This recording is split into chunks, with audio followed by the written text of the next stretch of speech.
It's the Bulls Podcast, episode 44. Hey, Chicago Bulls fans! It's time for your Bulls Podcast. Here are your hosts, Marcus Couch and Wyse Black. Welcome to the Bulls Podcast, coming to you from bullspodcast.com. This is where we bring you the latest news, reviews, rants, rumors, and opinions on the players, coaches, and front office of the Chicago Bulls. My name is Marcus Couch, and with me is my co-host, Mr. Wyse Black. What's up, Marcus? What's up to all my Bull lifers, man? I'm super fired up, just ready to get in the show today. Let's do it. All right, we've got a lot in store this episode, including the coverage of the Bulls' Wild Week, a goodbye to PA legend Tommy Edwards, why Jim Boylen can't coach, Valentine and Gafford are sent to the G League with Bol Bol, and predictions for the upcoming week. We got all that and more right after this.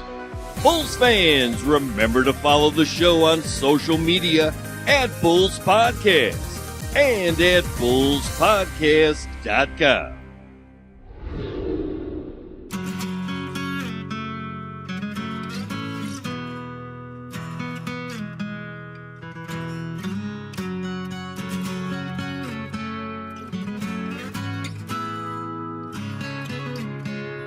All right, Wyse, in celebration of Bulls Podcast, episode number 44, we only can go to like 91, right, to Rodman, and then we're done with this bit.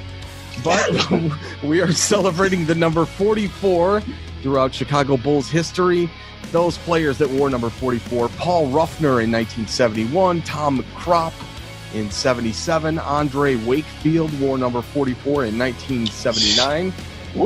Daly, who I do remember watching as a fan, played from 83 to 86. Corey Blunt, who we talked about as wearing number 43. They must have already had a 43 when he came back to the Bulls. But Mario Bennett took that number in 1999. Dalibor Bagarik, I don't even know him, 2001. And Trenton Hassel in 2003. Adrian Griffin we had for 3 years. Brandon Sampson was this year, actually. But Wyse, the most prominent number 44 in our hearts and in our mind is number 44, Nikola Mirotic. The three-point sensation that never was. We heralded his arrival in Chicago as the second coming of Ray Allen.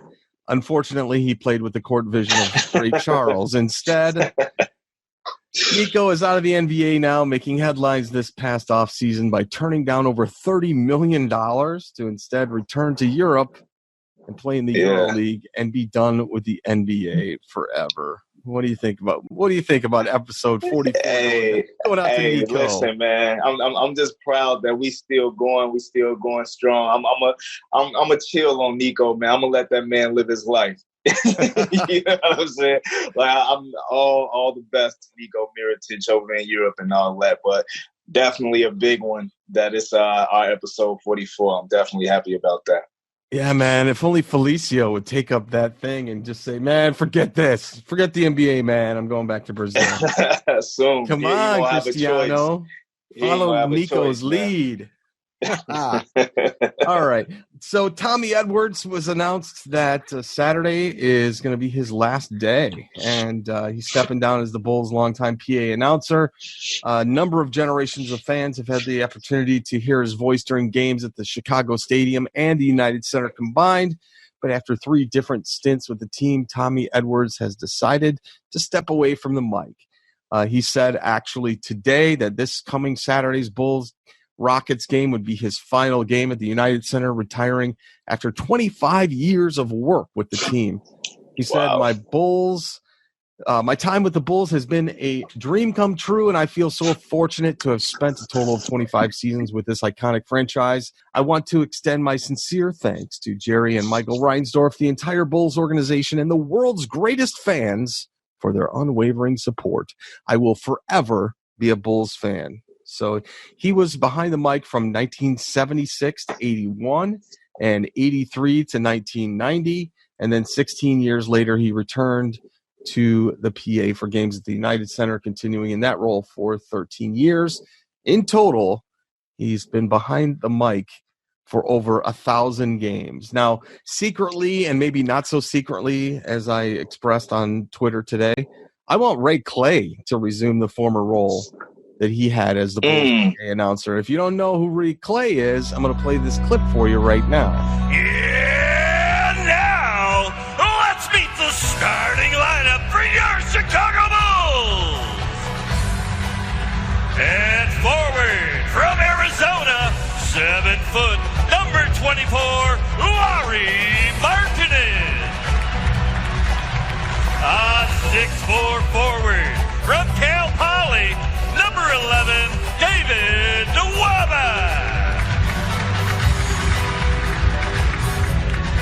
The man in the middle from Brazil at 6'10", number 6, Cristiano Felicio. A 6'4" guard from Providence, number 32, Chris Dunn. From UCLA, and guard, 6'5", number 8, Zach Levine. Fans, that's the starting lineup for your Chicago Bulls. Okay, so beyond being the voice of the Bulls throughout the Jordan championship years, he's also that guy that you hear at the beginning and the end of the Bulls podcast. And he was gracious enough to do that for nothing. He just because we asked. So if you're on social, Twitter, IG, whatever, let the Bulls know, hey, man, we want Ray Clay to come back. He's in the organization. He does the Windy City team. So we need that energy again because you know what? The PA announcer is who energizes the fans because they announce every shot that gets made, and the fans energize the players. So it's full circle. And if you want more energy, forget about, oh, this guy's a culture guy. He's a good fit. Give me some screaming fans at the UC, and I'll get you some good play out of some players. Yes, sir. Yes, sir. Hey, you know what's crazy about Tommy Edwards? So I didn't know a whole lot about him. Obviously, noticed his voice or whatnot, but just early I was reading a little bit about it on Bleacher Report in terms of his retirement, and come to find out, he's actually the guy who whose idea it was to have the Bulls entrance music, the iconic I forget what rock and roll. So what's the name of the song? It's Alan Parsons. Sirius? Yeah, we use it too. It was his idea. Yeah, but it's crazy how that stemmed from him because, like, now you hear that song almost everywhere that you go. It's being played at weddings, you know what I mean? Just a whole ton of stuff. Bars, I hear it at bars and all that. So, I mean, I really think that it was because of him, you know, wanting it to be a part of the Bulls' introduction and all that. So, that was definitely crazy. By the way, he did not play Ray Clay got through the championship years. Tommy Edwards didn't get in on any of that. So that was kind of a weird time. But I'm glad we made friendship with Ray Clay, and hopefully he can find his way back to the UC as the head coach. Or not awesome. The head coach. No, not the head coach. Awesome. I'm coming back to the UC as the announcer. As the announcer. Sorry, man. I got the next story on my mind, which is replacing the coach. I knew what you meant. We knew what you meant. Oh my gosh. All right, so let's do a state of the Bulls as if I just telegraphed some Freudian slip somewhere. All right? But I'm thinking this, man, Coach Boylen doesn't care. And I'm going to tell you why. When we started the year, Wyse, things were looking really great for the team, or so it seemed, as we were seeing in the preseason. It seemed like we'd had all the pieces to do a substantial run in the playoffs this year. I mean, that was the goal that Garpax, Boylen, and the whole rest of the team repeated over and over, right? Our goal is to make the playoffs this year, and we think we can do it.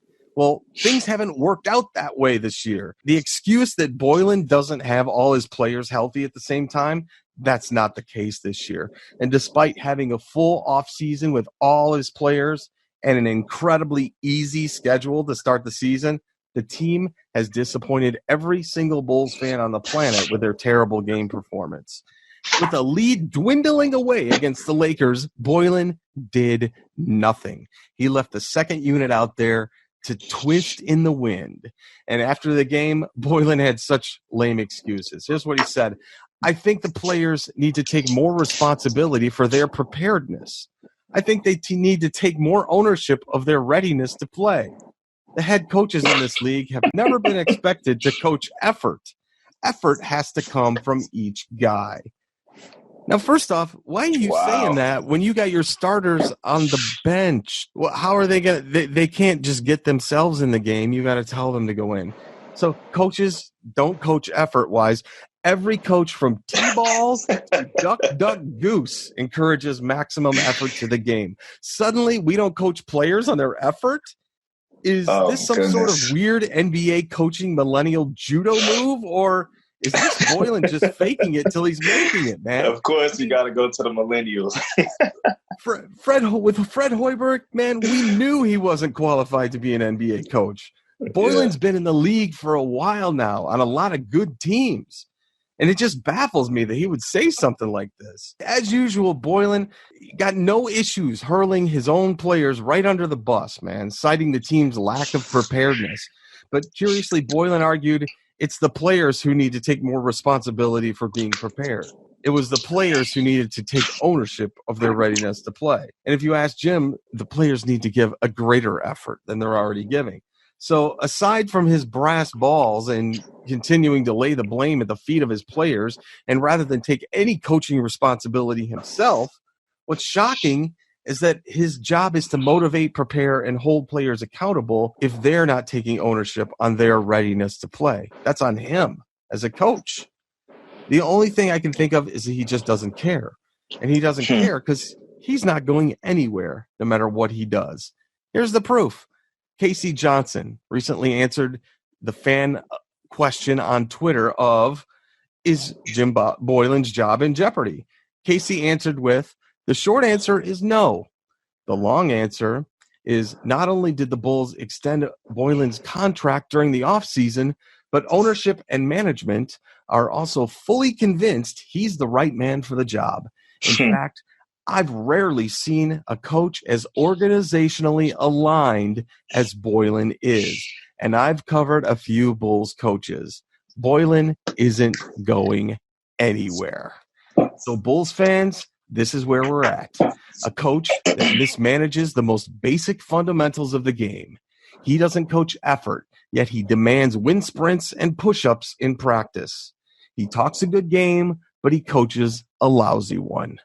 It'll only be a matter of time until Lowry, Zach, Otto, and the rest of the guys just kind of declare a silent mutiny and just get by. As, you know, their contract year comes up, then they'll probably get a little bit better. But if we can't get a coach to get maximum effort out of his players and run the game as an effective floor general managing the team, we'll never make the playoffs. Not this year, not in the next 5 years. Yeah. So I don't even know where to start, man. All I know is, this sincerely sickens me as a Chicago Bulls fan, because not only does our president and GM seem to not give a flip about what's best for this franchise, but all the way to the tippy top where the owners sit is the same mentality. That's where I want to go real quick, because Jerry Reinsdorf, if I'm pretty sure most of us remember, he said out of his own mouth that he would trade all 6 of the trophies the team won during the Mike and Scotty era for just one World Series trophy for the White Sox. If that's not what you call careless, then I don't know what you call that statement. And what he said clearly shows year after year. We got lucky getting D-Rose in 08. Otherwise, we would have been the Phoenix Suns for the past decade plus. So, of course, we have a less than exceptional front office in terms of caring about winning basketball. These dudes, found a mixture between Thibodeau and Hoiberg. First, he comes in and is all drill sergeant with the guys until they threaten to, walk out of practice on him. And now he's trying to play all 15 guys on the roster in meaningful games. At first, he wasn't calling guys out for mishaps on the floor, to now he's blaming everything on them and basically saying, hey, I did my job. That was the players' fault. You know, like this dude, he's super weird, man. He's a weird coach, if you ask me. Not to mention the I have to develop the bench, and that's what I'm gonna do statement. Like, dude, develop the bench. Try developing your starters first. Like, what are you talking about? The stuff he says is just ridiculous. I mean, and listen, I was at the LA game when the Bulls were balling on LeBron and AD through the first 36 minutes. Like, there's no way that they should have lost that game, man. Like, I even had a Lakers fan sitting next to me, you know, who mentioned like how the starters were still on the bench well into the fourth quarter while we were all watching the lead fade away. I mean, all I could do is just shake my damn head, man, seriously. And then you talk about how this guy doesn't have anything to worry about in terms of job security. After all the boneheaded moves he's made so early into the season, but yet y'all went and fired our most successful coach since Phil Jackson because you didn't agree with his philosophy. So let me guess, they're enjoying the Boylen sound bites and what he's done to this point then, right?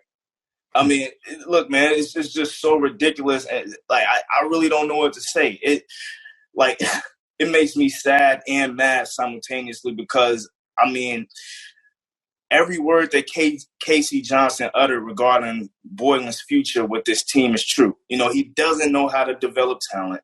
He doesn't have a solid offensive or defensive game plan, and he doesn't manage minutes and rotations well. So, I mean, at this point, I really don't see what he's good for as a coach, sincerely. And to talk about this recent win versus the Hawks, like, listen, I said it before. These guys have talent. So on some nights, you know, talent will prevail. Talent will win. And I think that's all that was. But I don't think it really had a whole lot to do with Jim Boylen. Luckily, Tomas stepped up and he just had a crazy game, literally the best game of his career.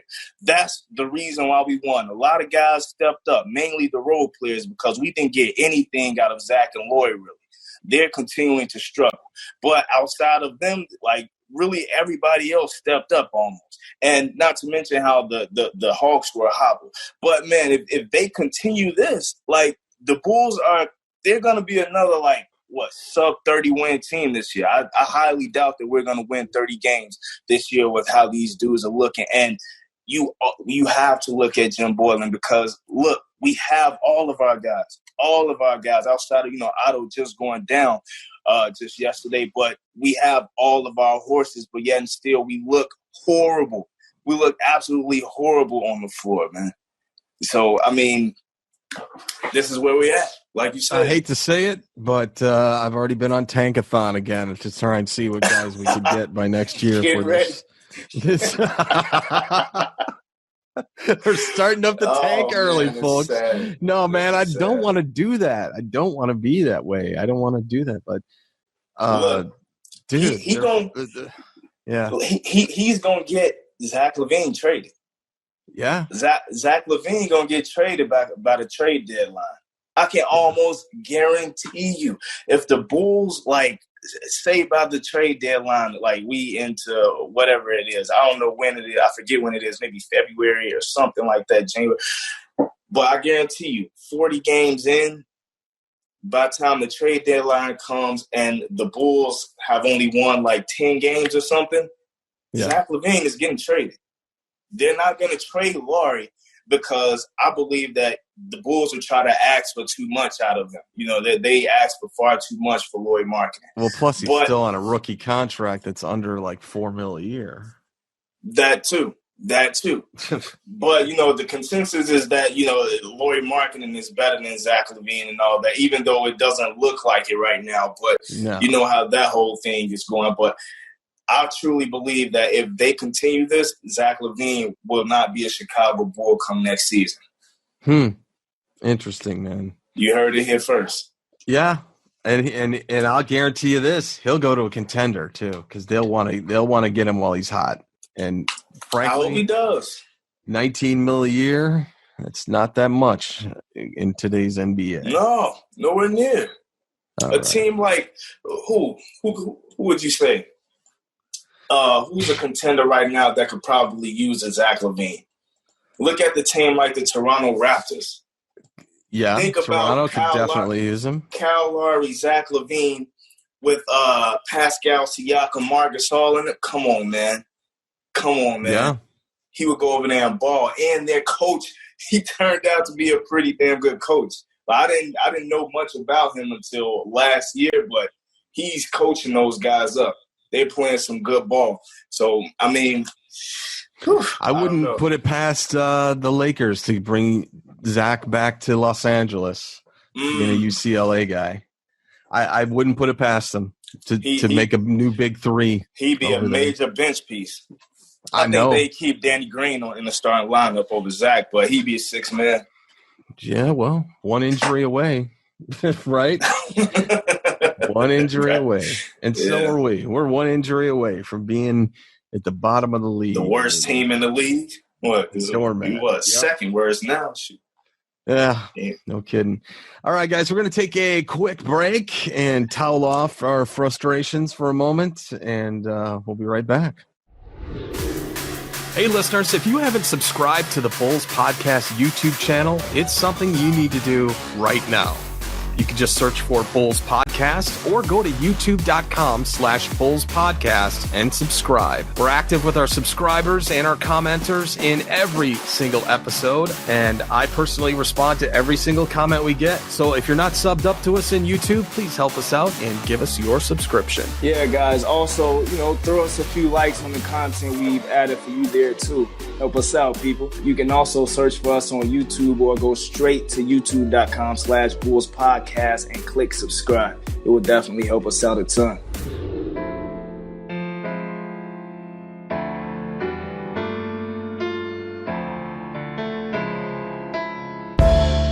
All right, we're back. Let's talk some G League editions. A few of our guys were just sent down to the G League team, the Windy City Bulls, who play out in Hoffman Estates. Those two Bulls are Denzel Valentine and Daniel Gafford.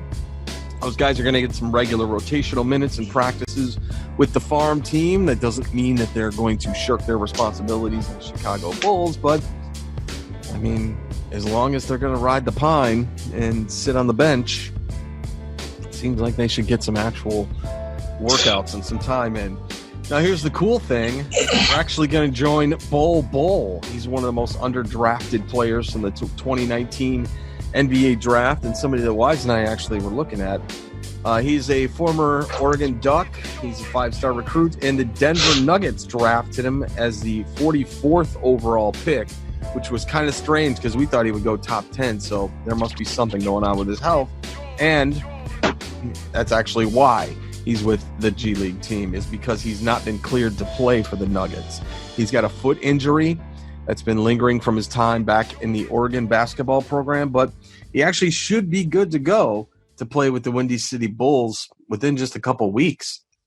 And so, man, if I lived in Chicago, especially out in the western suburbs, the Windy City Bulls seem like they could be a fun team to get into. I would have loved to have been a fan of the Windy City Bulls like when Blakeney was tearing it up. I didn't watch too many games because you can't really, they don't really pirate too many of those streams on the internet. But maybe, maybe those sometime. Those tickets are super cheap too. I may have to check that out, especially seeing that Bol Bol is playing with the team too. Yeah, man. I understand Denzel Valentine going down to the G League. I don't mind that at all. I was actually a little bit surprised that he didn't, make the rotation. But, I mean, that dude, he can't hit a layup to save his life. He's only played 5 minutes this year. 5 minutes is all Denzel's played. I think it has a lot to do with, he's so slow on his feet. Like, the only thing Denzel can do is shoot. He's horrible on defense. I mean, he's a pretty decent, passer and all that. But, I mean, I was surprised when I heard that he was going down to the G League, honestly. But with Daniel Gafford, man, this really perplexes me because I think they could really use him right now. Either he's just super trash in practice, or this is just clearly another Boylen error, which I believe the latter. Because the way that Daniel Gafford was playing in the preseason, he actually looks better than Luke Cornett, if you ask me. I thought he was the next Taj, man. Yeah, dude, come on, man. He's a beast down there on the boards. He's super aggressive. He has a low post game. He's still raw, but he knows what when he gets the ball down low. If you give it to him in the right spot, he knows what to do with it. He's a beast on the defensive end. He blocks shots. He can move his feet laterally much better than Luke Cornett. I don't get it. Like, what he would develop much better being in the big leagues than sending him down to the G League. He should thrash those dudes. And then I hate the fact that you risk him getting injured sending him down there as opposed to like him playing meaningful minutes. Like, come on, man. All right, so why not this, man? You don't even know if the guy has a confidence problem. We don't know his mental state, right? We know he looks like a badass, but I don't know. I don't know what his mental state is. But what is that supposed to mean? You think that he doesn't feel like he's ready himself? I highly doubt that. I don't know, man. I mean, the guy came from a small town that he never left, and he'd never been. I don't know. You don't know what goes through a kid's mind that age when all this gets thrown at him and being on the road and all the rest of the stuff. The guy could be freaked out. I don't know. There were stories. I don't think it's a Daniel Gafford thing, man. I think it's a Jim Boylen thing. I get it. I'm trying to get the benefit of the doubt on this side. You were going to say there were stories. What stories? No, there wasn't stories about Gafford, but there were stories that I'm going to save this for next week because it's actually something, or maybe I might even save it for Saturday when we're on the Ball and Bulls show. But there's a lot of stuff that happens on the road, man. And sometimes guys are ready for it and sometimes they're not. And, you never know, man. I don't know what's going on. But and also we could be overanalyzing the hell out of this because a lot of times these guys go down to the G League for like a day and then they're back the next game, right? So I don't know. Yeah, that's true enough too. That's true. But still. But, then again. The only reason he would be going down there is because he's not playing in a real game. Which is the issue. Like, why Luke Cornett should be in this title, right? Not Daniel Gafford. But I'm sorry. But go ahead. All right. Well, that's it for that. So let's go over last week's game predictions. I predicted that we would go 0-4. You predicted 2-2. Now the Bulls did go 2-2, but not the games you thought. No matter. So, I mean, technically, I was 2-2 also because I predicted L's, right? So don't give me that. All right. So anyway, we got some this week. We got Saturday, November 9th, the Bulls are going to take on James Harden, Russell Westbrook, and the Houston Rockets. I don't think we got a shot at this one, man. Lost. I think we're going to take an L. What do you got? Yeah, an L. An L. I think it would be a good game, though. Tuesday, November 12th, the Bulls host Bobby Portis, Taj Gibson, RJ, and the struggling Knicks. Will this be the second mammoth game for Bobby Portis, or will the Bulls give Portis an unwelcome homecoming at the United Center? The last place Knicks are just 1-7 right now, with the only win being against the Bulls. Oh, that game. So I think the Bulls are actually going to win this one. What do you think? Yeah, Bobby's flame will be out by the time he comes to the UC. We're going to get him. All right. W. Cool. Then Thursday, the Bulls were going to jump on the big red bus and head north, driving to Milwaukee to take on Giannis, Bledsoe, Middleton, Korver, and the Lopez brothers when the Bulls face the Milwaukee Bucks. Currently, the Bucks have the second best record in the East at 6-2. Wyse, who you got in this one? Sadly, Bucks. Bucks are going to get them. Throwing down an L. I will follow suit with an L as well. So that means our predictions are that in the next 3 games, we are going to go 1-2. Not looking good for our Bulls. So this is going to be a rough month, dude. Got a lot of big games. And I think sometimes we're just going to call them like we see them, right? They crapped the bed. They lost all the games they should have won. So. Yeah, we could have been in Good company there at the top of the East, but no. All right, we're going to take one last quick break, and then Wyse will be back. Wyse and I will be back to close it out right after this. Hey, everybody. Remember, we are a new show, and we do need your support in social media. We made it really simple to find us with some special redirect links. You can find us at Bulls Podcast on Twitter, on YouTube, on Instagram, and go to bullspodcast.com/Facebook to get tied into our Facebook group. And if you'd like to subscribe to the show, we are on Apple Podcasts at bullspodcast.com/Apple, on Stitcher, bullspodcast.com/Stitcher, and on Spotify at bullspodcast.com/Spotify.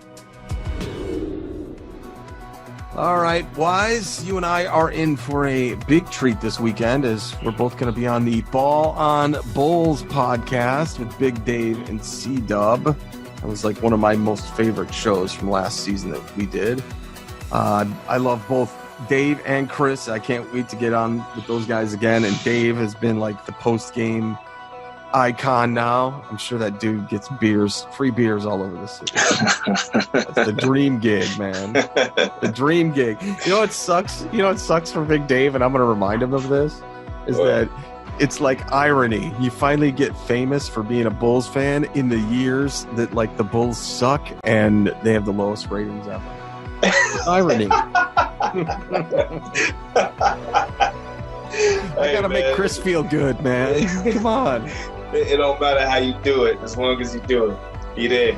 That's right. So I can't wait for that, man. I got a little bit of material I'm gonna work out on the show.